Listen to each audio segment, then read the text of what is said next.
You know how I keep talking about becoming centered, not being caught up with the voices in your head, and not living as per the norms? It all comes from a place of experience and deep knowing that these things work. Let's start with becoming centered. That's where you start to see real mind bending change. You experience transformation in this phase for the first time. You need to actually give it an honest try to know and relate to what I speak about spirituality, because unless you don't feel centered, you'll always be moving from one place to another in confusion, thinking there's no way out. That's helpful too, because when you finally give up and surrender to a practice that brings you back to your center, everything starts to shift. I've found meditation to be the best way to find your center, specifically the one taught by Paramahansa Yogananda. I can't fully express what happens during the meditation and how beautifully it changes you because I simply don't have words that can match the feeling. So go ahead and try it for yourself. All I can say is that there's a deeper wisdom lying within you, the one that makes you godlike. Your mind is not your center, your heart is. Your mind does not know wisdom, it only knows how to accumulate information. And information does not translate to real knowledge or wisdom that comes from within. Always remember that. Don't be satisfied with information. Seek truth, seek knowledge, and seek wisdom. Now, let's talk about the voices in your head. If you made meditation an integral part of your life, you will start to see changes in your thought patterns and the frequency at which it occurs. As you keep training your breath to come to a pause during your meditations, you also bring your mind to a pause. Remember, the mind can't be controlled. You can't just say stop thinking and expect it to stop. It does not happen that way. Instead, try focusing on your breath, and your thoughts will automatically come to a stop. This is because your breath and your thoughts share a direct relationship. Control your breath, control your thoughts, and you've conquered half the battle. The third part of the process is not living as per the norms of the society, also known as reconditioning. This, I feel, is the difficult part and an ongoing one that I'm still trying to work on the most. When you spend 20 years of your life living and thinking a certain way, it becomes tricky to suddenly delete all of it and adopt a new mindset to live from a minute level.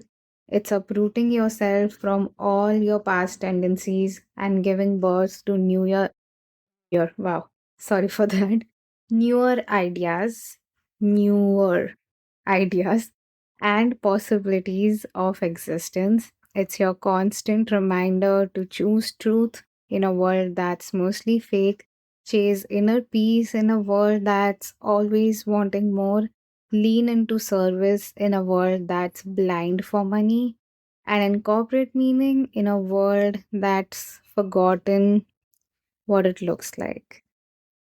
All right, looks like that's it for this particular journal entry. It's just like a nice brief on what I'm still working on and what I deem as important in my life. But most of all, it is to remind you of your process of rebirth. Like you can actually make that change and have that transition, and the way I have been able to do that or even come closer to it or use the word rebirth is by adopting these principles in my life and taking action towards it. And even though I share all of these things, I cannot give you the experience of how it feels. That is something you need to attempt and see for yourself, which is why I don't want this to just be an audio that I share with you guys, because words are not enough to convince you. when you actually see that experience replicating in your life, you will be automatically convinced. Like, no amount of reading books and journaling has helped me as much as actually connecting with myself through meditation has helped. And yeah, I would like more and more people to inculcate that into their lives. And I know you can have that form of meditation in many ways, but I feel meditating itself is like the shortest possible way to witness that change. And if you haven't felt strong during your meditations, maybe because you're not doing it right or no one has shown you the right kind of techniques, like something is wrong. It might not be the technique, it might be your way of doing it. So yeah, try to learn where you might be going wrong. And yeah, things like posture, things like breath awareness, things like concentration, that can help you get started. And then the main goal of meditation is that you don't need any technique. You can sit still even without a technique at hand. But वो हम पैदा नहीं हुए हैं वैसे. So you need to train your mind a bit to come to a point where you don't even need meditation techniques, where you are connected all the time. You are living from your center and truly in like working in collaboration with your intuition or higher wisdom. So, yeah, there's no fear because you know you're constantly getting guidance that is uniquely appropriate and suitable for you. Then why would you have any sort of fear? And when you see all of those things working out in your life. So, yeah, this is just another push for you to start your spiritual journey, your meditation journey, whatever you want to call it, self discovery, wala journey. Because the sooner you start, the better it is. And the quicker you'll get out of the cycle of all the suffering that you might be going through. That you feel like is not really suffering, but somewhere deep down you know that I'm not living the life that I wanted. And I feel even if there's slight inconvenience, it's probably because, yeah, you are not connected to yourself.